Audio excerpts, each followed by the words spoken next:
Our next guest is an Emmy-nominated actor who you know from the award-winning series Veep. Please welcome Matt Walsh. Thank you so much for being here. Thank you for bringing me into your living room. I love it. You are in my living room. It's so cozy. Yay, that's the goal. It's cold. I like it. Oh. It's good comedy weather, as we say. Good comedy weather. I was going to ask you a question. I thought you had a question. I do have a question. You want my advice? Yes, I do. Okay. I'm not really a good singer, but sometimes actors have to sing. Okay. So what advice would you give to someone with a bad voice who has to sing? Well, the first advice would be don't sing. Don't sing? But sometimes they tell you, okay, in this scene, you got to sing a love song to this woman. Well, you know what? I would need to hear you sing. Give me something simple that was, I have like a range of like a one-lane highway, like that. So give me something in the middle. Huh. Happy birthday to you, happy birthday to you, happy birthday, dear Jennifer, happy birthday to you. You know what? That was sweet right there. That wasn't bad, was it? Okay, Matt. The first lesson is to stay in tune. You just did that, right? Really? Yes. I was on tune? You was on tune. So if you were directing it and you said you could give me better, what would you say? What would I say? Yeah. Well, you got to believe it. Believe that it's your birthday? No. If that's the subtext that drives you to get you to do it. Okay. You know, because it's all about the emotion. It's not even about right notes. You know, you just got to... So, can you sing it like you really mean it? That I'm really happy for your birthday? Yeah, it's my birthday. Okay. Come on. Come on. All right, okay. Happy birthday to you. Happy birthday to you. Happy birthday, dear Jennifer. Happy birthday to you. Is that better? I like the first one better, Matt. It was better, see? It was. No, but see, I when like... you try too hard. I love... It's all about the energy. There is no right or wrong notes. I tell people this all the time. It's just the joy. We sing when we're happy, right? Or when we're feeling good. Yeah. So it's about that energy and seeing your glory. I don't even care if your notes is right or wrong. As long as I see you happy as hell, I'm happy for you. Really? Yeah. Okay. But until then, you keep acting and doing everything else. Meaning don't go into the singing business. But you can. You keep acting, sweetie. Yeah, you just keep acting, because you do such a wonderful job here at the Happy Place. Make them laugh. And make them laugh. Because music is more powerful than comedy. You think so? 100%. Really? You never see a wonderful singer open for a comedian. It's always the other way around. It's like, here's something pretty good, and here's the real show. Ah. It's true. It's more powerful because music transports you and reminds you of what we can be, how perfect the world could be. It transports you, and comedy always reminds you we're just dumb, stupid people. It's always like knocking us down to be human, and that's why music is more powerful. Okay.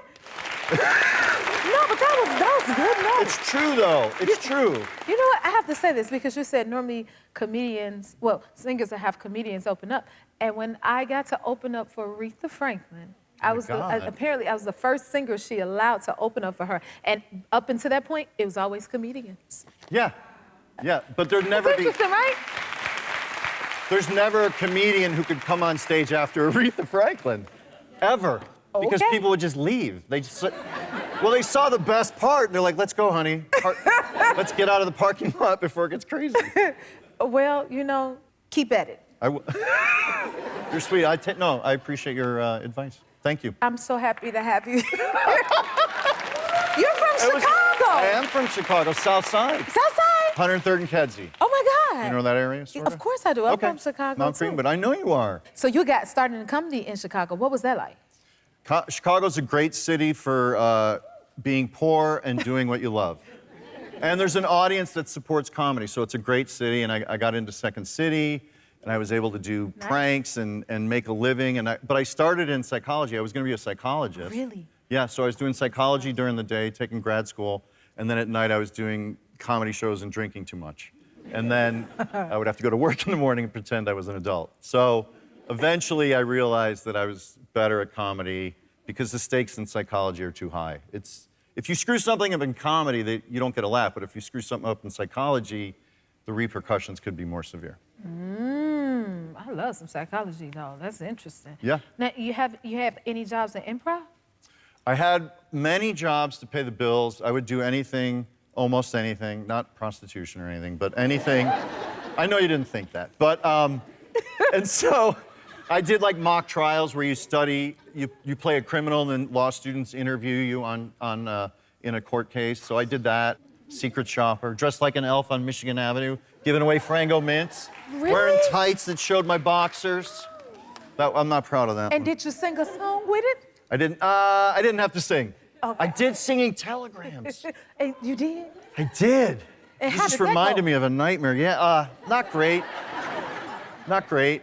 I had to audition for a woman who, when I auditioned for her, she turned against the wall and looked at the wall because she got nervous auditioning people. So I was auditioning to the back of someone's head. She got nervous auditioning people? Yeah, she's like, don't take this the wrong way, but I can't handle when people audition for me, so I'm gonna face the wall. So she turned the wall and said, go ahead, sing something. Make it make sense. Do-do-do-do. Turn Oh, around. you're auditioning?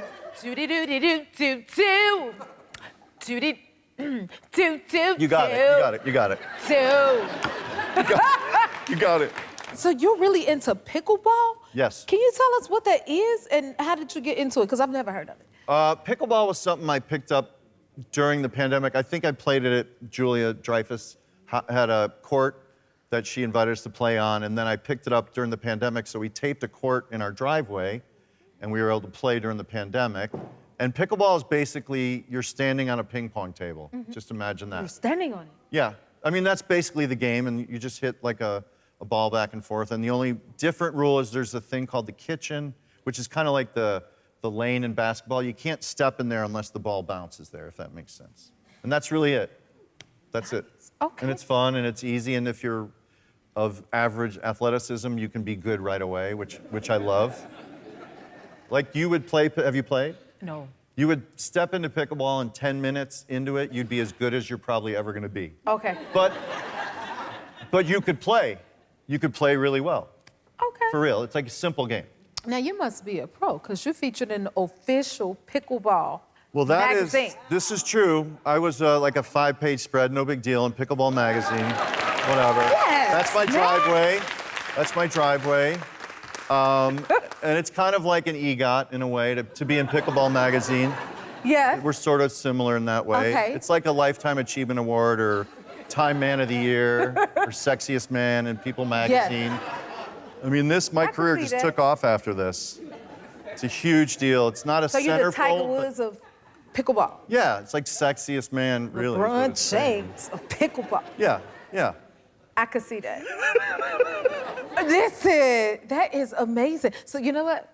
This is called the House of Plentifulness. And since you love some pickleball, we got you a little something. For real? Yes, we did. Oh my God, you're We giving me a celebrate car? everything. You're giving me a car. No, I'm not giving you a car, but I got Oh, you for real? some pickleball paddles, and maybe you could teach me how to play, and I could add it to my EGOT. If you like this video, smash that like button and subscribe to the Jennifer Hudson Show YouTube channel. Check your local listings or visit jenniferhudsonshow.com to see when you can watch full episodes in your area. And don't forget to sign up for the newsletter.